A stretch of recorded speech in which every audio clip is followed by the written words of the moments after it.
Stephen King is a legend, no doubt about it. His contribution to culture is undeniable, his books are brilliant, and for some reason, his small-town New England settings just resonate with me. The dude's got some great advice for aspiring writers, too. But you know what? Even he can have some dumb writing takes.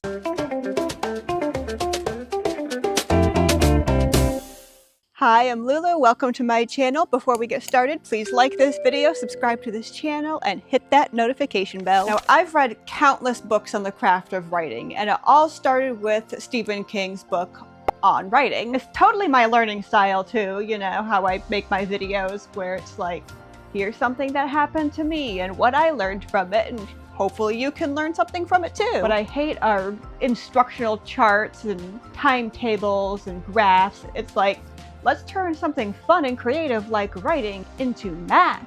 How about no? So while I am about to bring up a rather large criticism of On Writing, I'm not knocking the book at all. A lot of other writers will because, you know, they love formulas and charts and timetables and being miserable. But if you're like me and you tend to learn from experience, or perhaps secondhand from the experience of others, then this book is totally for you. But there is one piece of advice he gives in this book that I cannot disagree with more. Adhering to this advice could set your writing back by years. Of course, it's great advice for some, not for all. He writes, I believe plotting and the spontaneity of real creation aren't compatible. Ah yes, the great debate of plotting versus discovery writing, or pantsing if you prefer, which I don't, because when I was a kid, pantsing meant sneaking up behind someone as a prank and yanking their pants down. And by pants, I mean American pants, not British pants. So sometimes the British pants would accidentally come down along with the American pants, which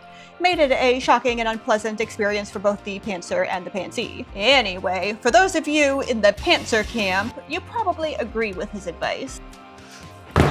Well, if that's the case, how do you explain J.K. Rowling's runaway success when she plotted out every minute detail of this series from start to finish? The thing with plotting is that spontaneity and creation does happen, it's just all right at the start. For those of us who have so much fluff in our brains that we make Winnie the Pooh look like a strategic genius, we need that kind of guideline. Without a clear map, we wander off the path and go gawk at all the pretty flowers, and then by the time we wander back on the path again, we've been lost in the woods for years. Yes, this is quite a take from someone who began this video by railing against charts and formulas, but plotting doesn't have to mean charts and formulas. It can mean writing your story in miniature and then fleshing it out. It's kind of like a painter who makes a tiny sketch before pulling out the expensive 3x4 canvas. That's how my dad painted this lovely portrait of my mother looking pregnant and miserable. And it's how I plot my stories too. Really, I outline my novels like I plan my vacations, you know. 70% rigid pre-planning, 20% winging it, and then 10% adapting the original plan to better fit all the changes that occurred during all the winging it. Don't tell me that's not allowing for spontaneity.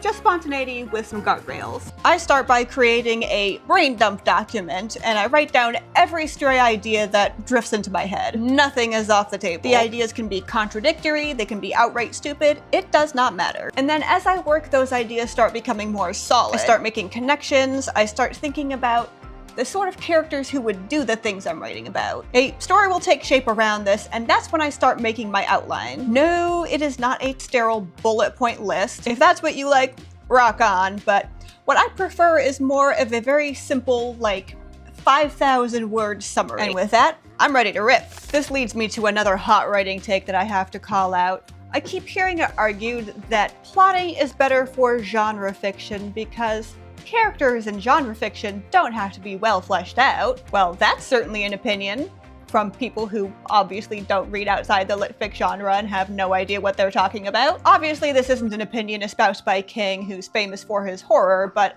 I've heard this genius take spouted off by writers online all the time. And sure, if you're just reading airport novels that are made for killing time and brain cells, then fair point. But in most stories, whether it's lit fic or genre fiction, the characters are the most vital component. Saying plotted novels can't have good characters is like saying that discovery-written novels can't have good plots. I mean, the latter point is true if I wrote the novel. If ever you were subjected to my first 2 attempts at novels, you would agree. But as much as King hates to pre-plan his plots, His plots are pretty darn awesome. Usually. Hey, the guy's prolific. Not every book can be a winner.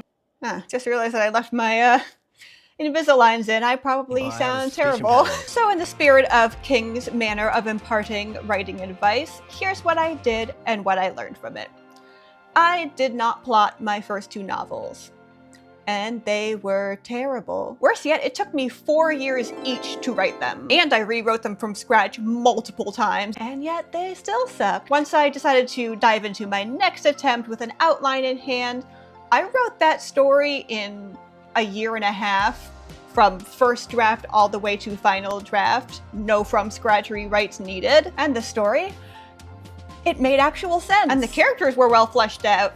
I know, right? How could that happen when I literally planned it ahead of time? So when it comes to writing advice, whether it's from a pro like King or a novice like myself, or some snoot on a writing forum who insists that genre fiction is for lowbrow idiots and only tedious novels about sad people doing sad things count as real literature, take it with a grain of salt. Don't adhere to a so-called rule that's actually just another person's personal preference, but that's just this writer's opinion, so take it with a grain of salt. What's your take? Do you plot your novels ahead of time, or do you like to wing it? Whatever your thoughts, drop them in the comments down below. Like and subscribe for more content like this in the future, ring that notification bell, and I will see you in the next video.